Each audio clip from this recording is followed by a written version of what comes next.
Viva, sejam muito bem-vindos. Hoje o nosso convidado é um dos homens mais respeitados das letras em Portugal. Na atualidade, venceu o Prémio Saramago em 2001, aos 27 anos.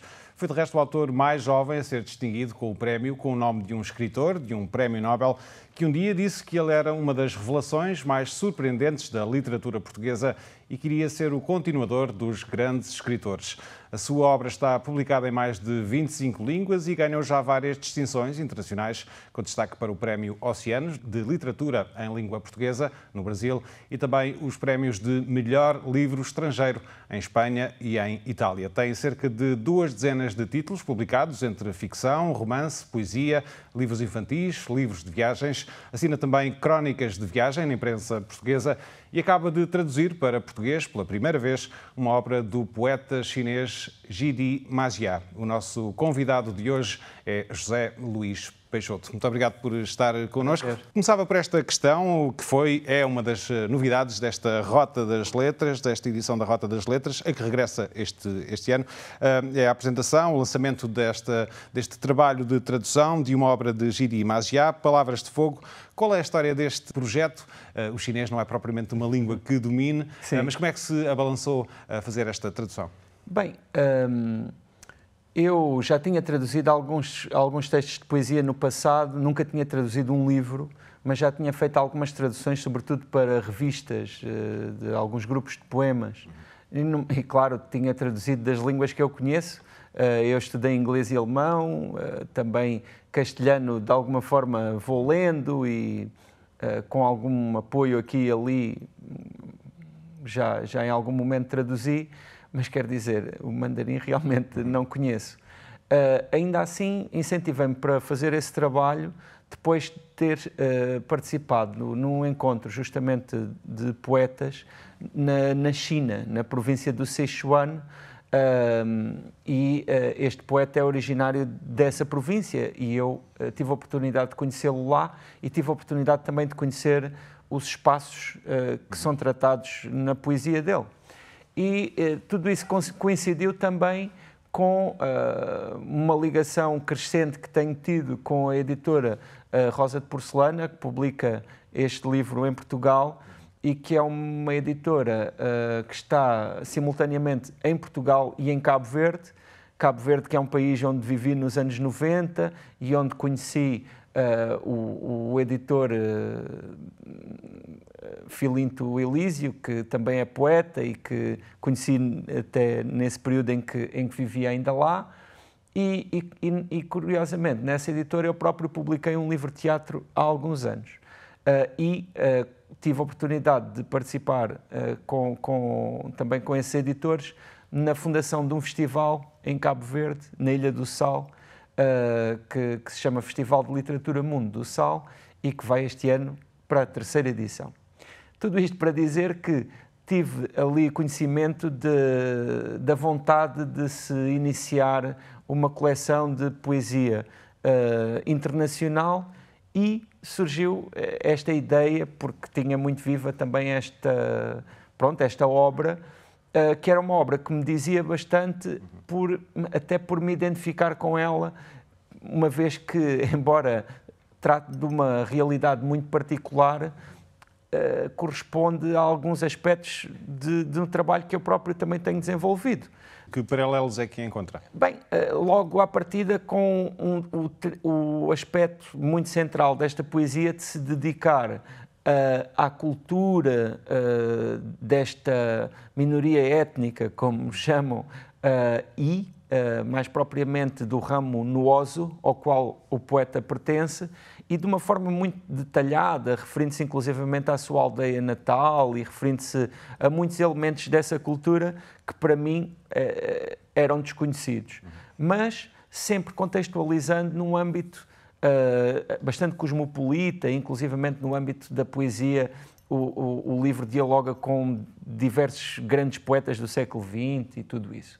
E eu que, em 2014, publiquei um romance que tem justamente o nome da aldeia onde eu nasci, que se chama Galveias, que já antes disso tinha escrito vários romances também a falar sobre o Alentejo e sobre aquela realidade específica, mas que também, neste período, tenho-me apercebido que é preciso vir aqui longe para poder olhar convenientemente para aquilo que aparentemente nos é mais próximo e nos é mais interior, achei que fazia todo o sentido.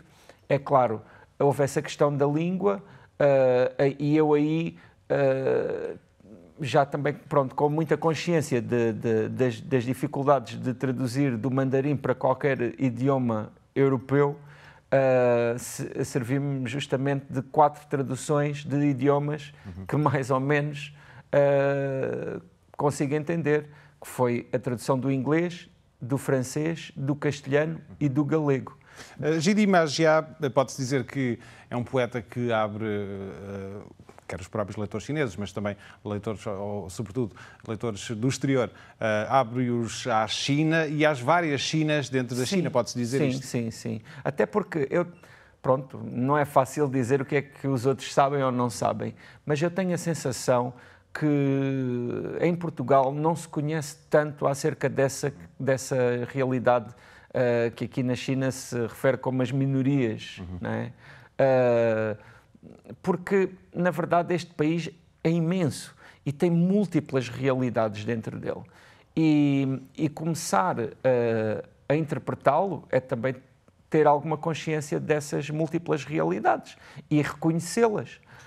Ao mesmo tempo, eu acho até uma coincidência bastante curiosa que esta etnia I tem mais ou menos o mesmo número de habitantes que Portugal tem. E isso é muito curioso, porque se nós, como era o meu caso, desconhecíamos esta etnia, mas consideramos que somos nós próprios um povo com um lugar no mundo, a perceber que há outros lugares que têm dimensões semelhantes e que nós desconhecemos em absoluto, acho que também nos contextualizam e nos fazem até saber um pouco sobre nós próprios. Traçou há pouco um paralelo entre a relação deste autor com a sua terra natal, com o seu próprio percurso e o papel que Galveias e o Alentejo e o Alto Alentejo têm tido na sua obra.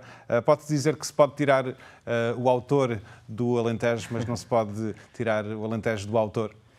Eu sinto que... Para usar um clichê. Sim, mas eu sinto que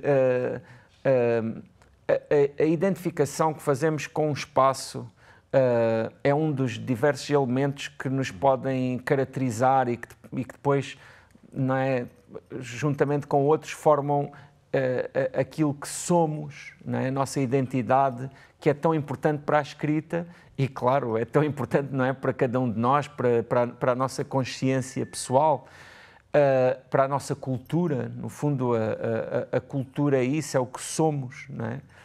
E sinto também que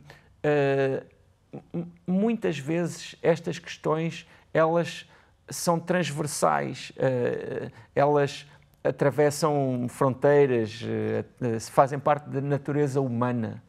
E nessa medida são interessantes para a literatura, porque a literatura ocupa-se realmente daquilo que não muda, independentemente do tempo. Por isso, ainda hoje lermos autores com séculos e que continuam a fazer sentido, mas também independentemente do espaço, independentemente da cultura.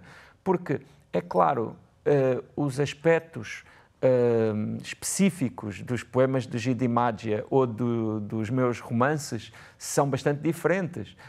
A cortiça, que não existe na China, ou os caçadores que ele refere nos poemas dele e que em Portugal têm características completamente diferentes.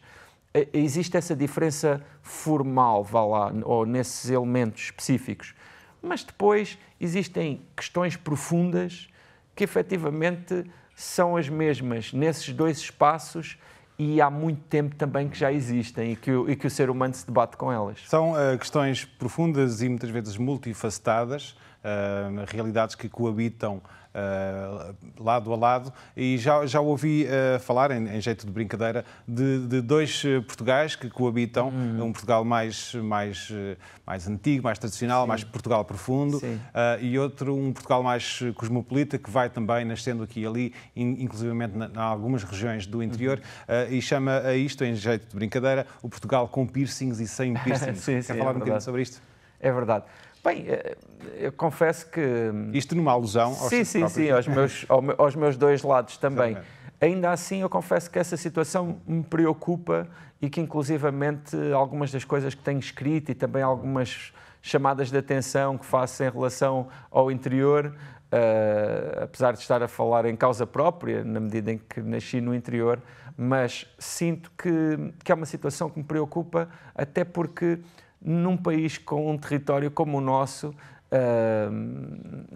todos ganharíamos com uma uniformização maior, não é? Sem declives tão abruptos entre as oportunidades que existem num lugar e as que existem noutro, ou pelo menos as oportunidades que as pessoas percepcionam que existem num lugar e as que existem noutro. Porque, efetivamente, quando se viver melhor no interior, vai-se também viver melhor nas cidades e no litoral. Eu sou muito a favor de migrações voluntárias, sou muito a favor de viagens, sou muito a favor da pessoa procurar novos horizontes.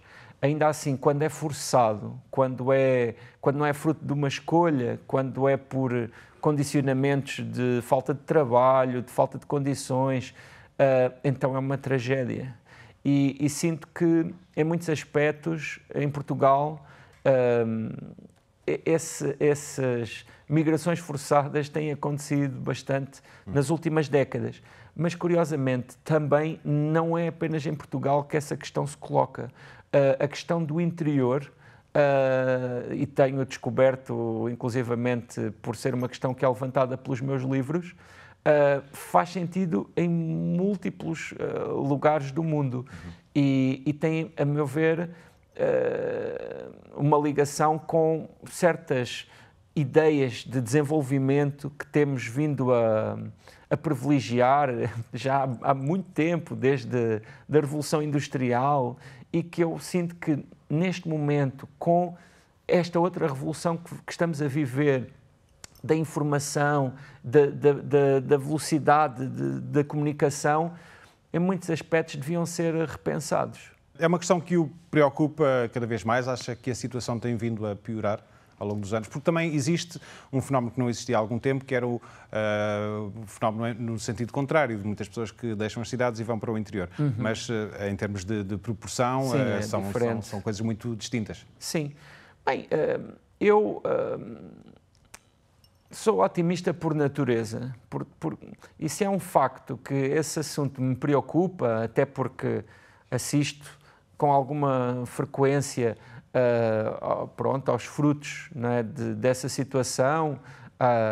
Vejo aldeias envelhecidas, algumas que se vão extinguindo, inclusivamente no interior do país. Ainda assim, acredito que a longo prazo há uma solução para o interior e para este fenómeno vai ter de ser revertido em algum momento. Porque... A questão é qual é que é essa solução? Qual é que será? Pois, eu também não tenho uma resposta não é, que resolva todo o problema. Ainda assim, eu acredito que será revertido porque será melhor para todos, como dizia. E, efetivamente, há valores que foram colocados um pouco em segundo plano, como o tempo, a disponibilidade, não é? que é sinónima neste caso, mas também certos aspectos de qualidade de vida que se conseguem ter fora das nossas cidades e que em algum momento vão ser privilegiados por quem tiver a oportunidade de aproveitá-los.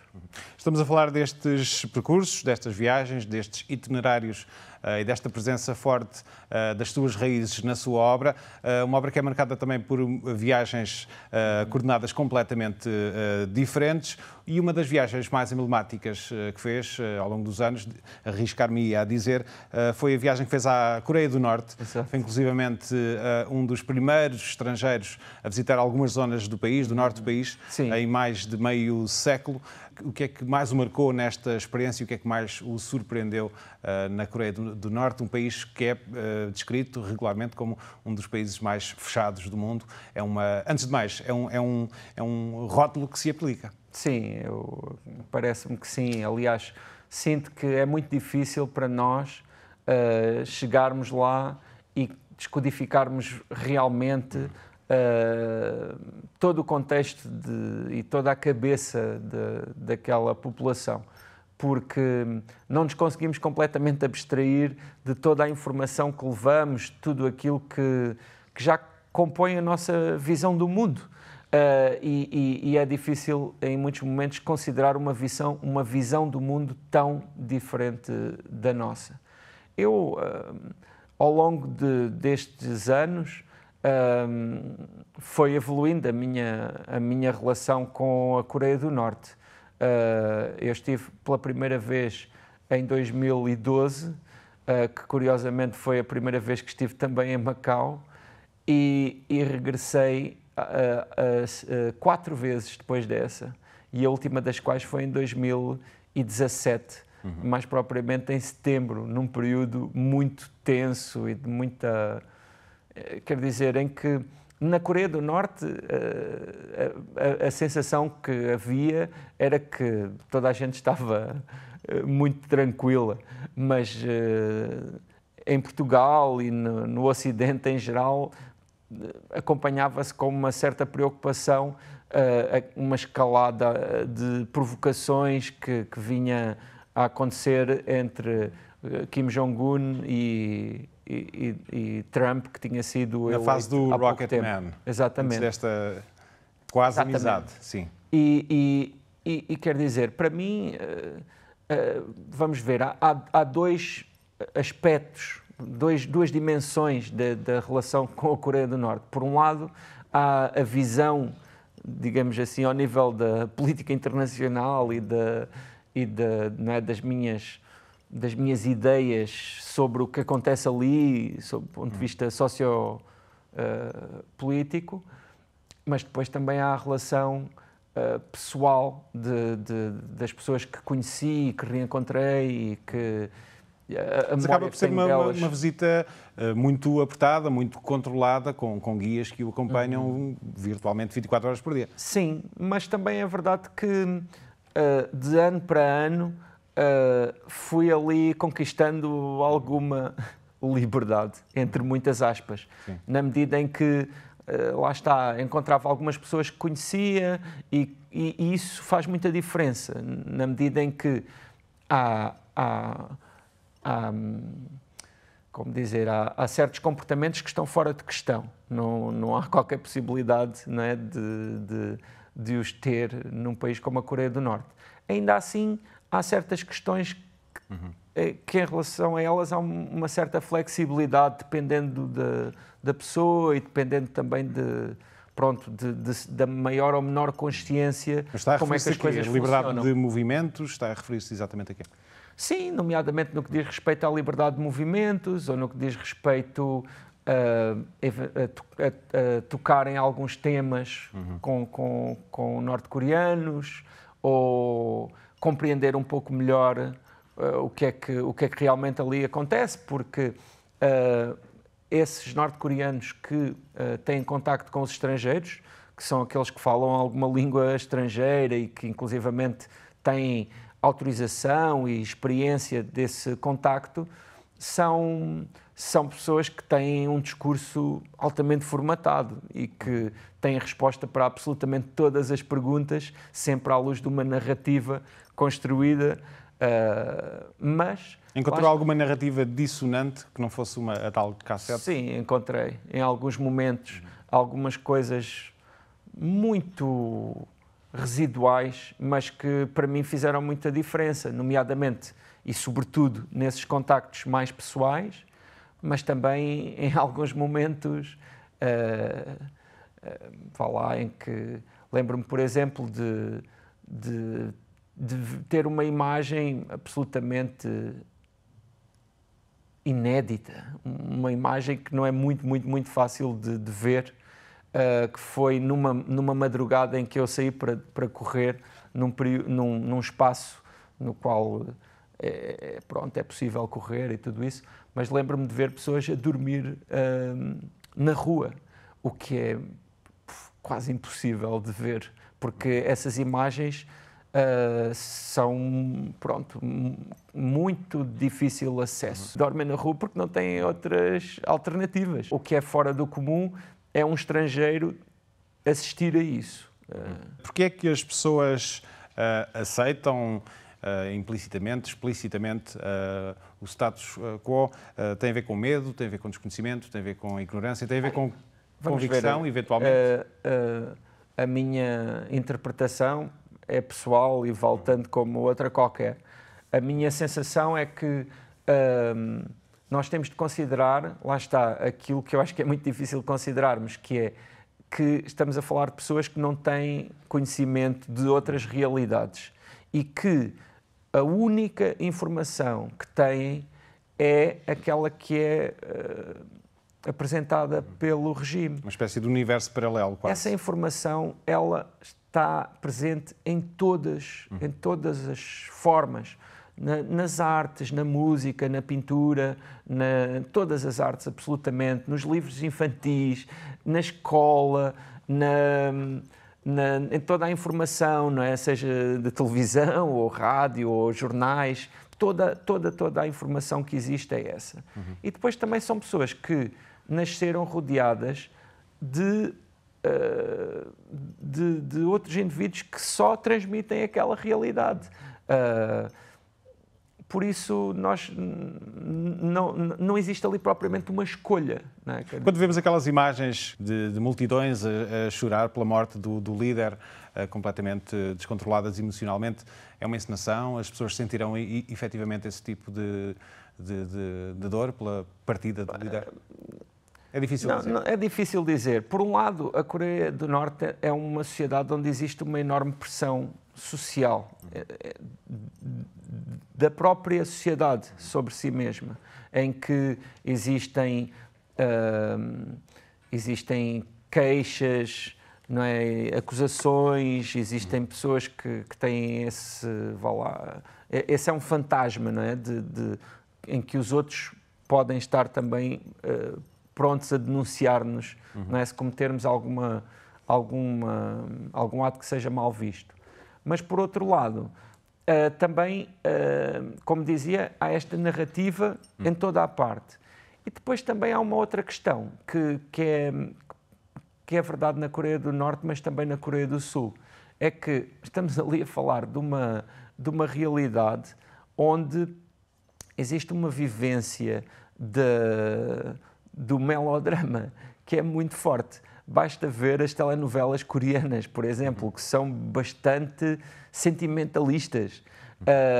E muitas vezes, quando se vê na Coreia do Norte ou do Sul manifestações assim culturais mais populares, elas são sempre altamente sentimentalistas, as músicas são sentimentalistas, e isso acho que não é completamente alheio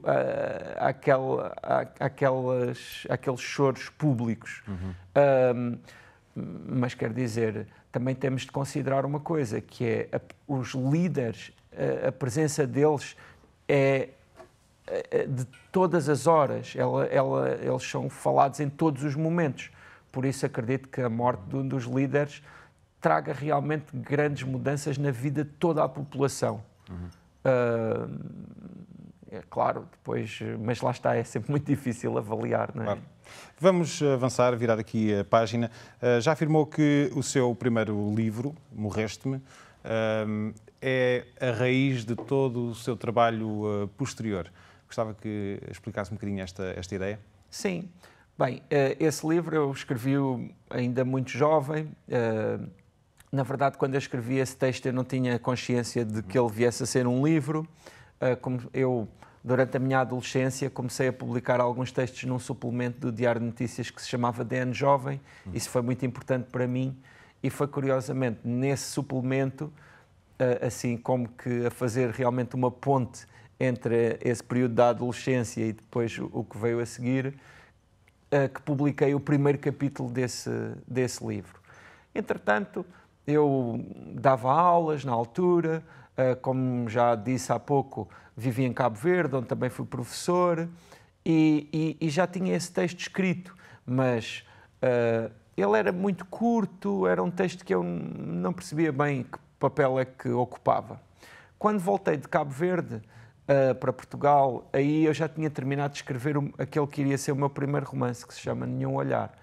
E, no entanto, eu não tinha editoras, nem contactos com editoras, estava a enviá-lo por correio para editoras e não estava assim a receber respostas, não é, muito, pronto, que me fizessem perceber que o livro estava para ser publicado em breve. E então sempre tive assim, nunca fui muito esperar, e então foi nessa altura que saltou assim à vista que esse texto era diferente de todos os textos que eu já tinha escrito ou que iria escrever. Até porque já tinham passado 4 anos desde que eu tinha escrito. E não tinha escrito nada que se pudesse ser comparado com esse texto nesse período. E então decidi publicá-lo em edição de autor. O que também foi... Uma decisão arriscada? Uma decisão que hoje em dia, né, olho com muito carinho para ela, porque dá-me um certo orgulho que tenha tomado essa iniciativa e ainda para mais também com um texto que é um texto bastante sensível, porque podia ter ficado um pouco receoso de me expor com um texto que é tão íntimo e que tem tanta...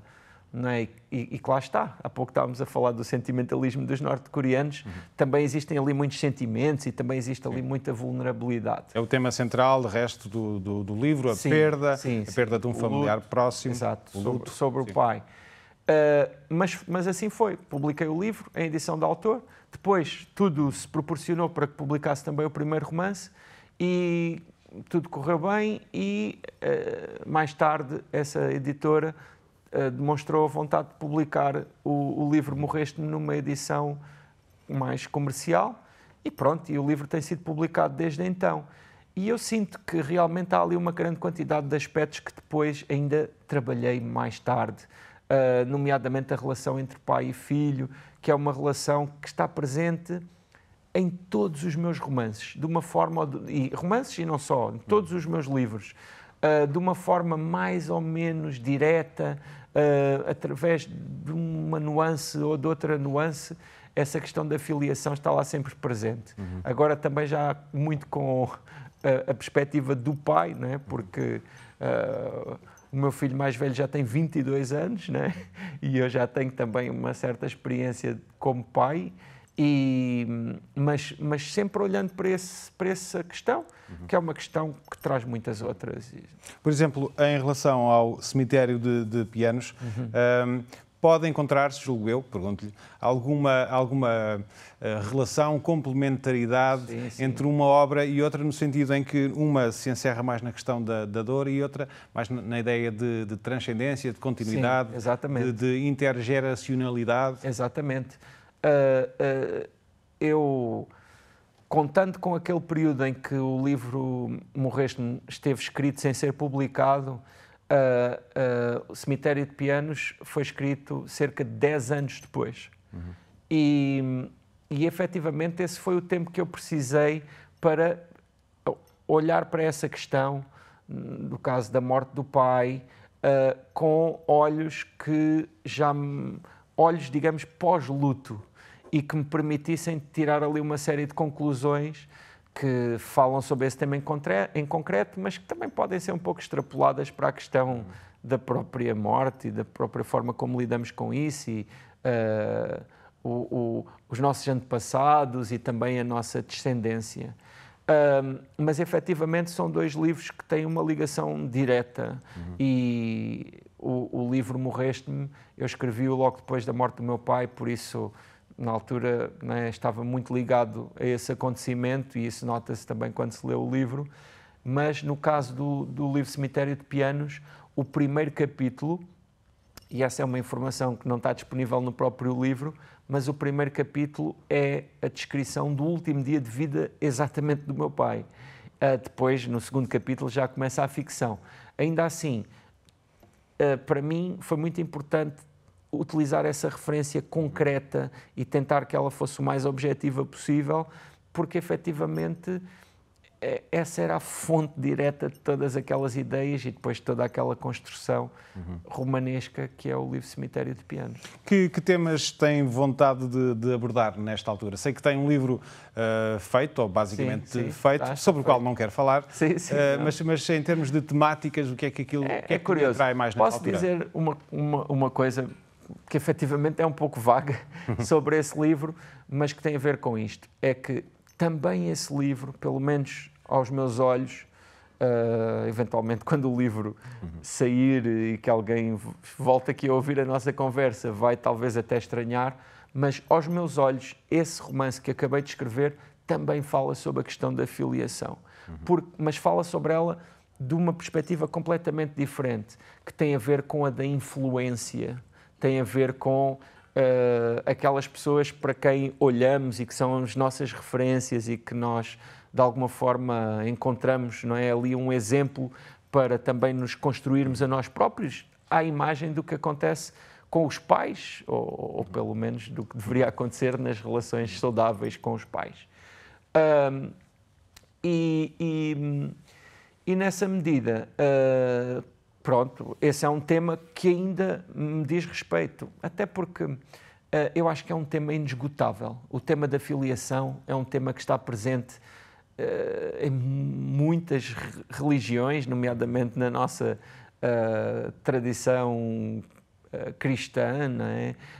Porque... Também na tradição chinesa? Sim, e não só, não é? Porque a questão da filiação é uma questão que nos faz pensar justamente no tempo e no nosso lugar no tempo, e isso, no fundo, é a grande questão que a literatura coloca e que muitas outras formas de conhecimento tentam colocar também, que é quem somos, não é?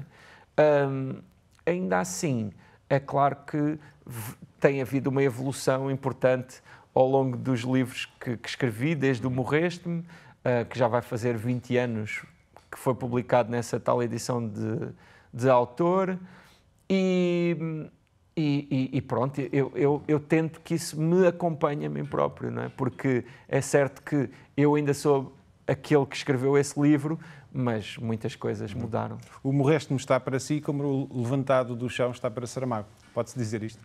Bem, é uma afirmação um pouco ousada. Na verdade, sinto que existem diferenças importantes aí.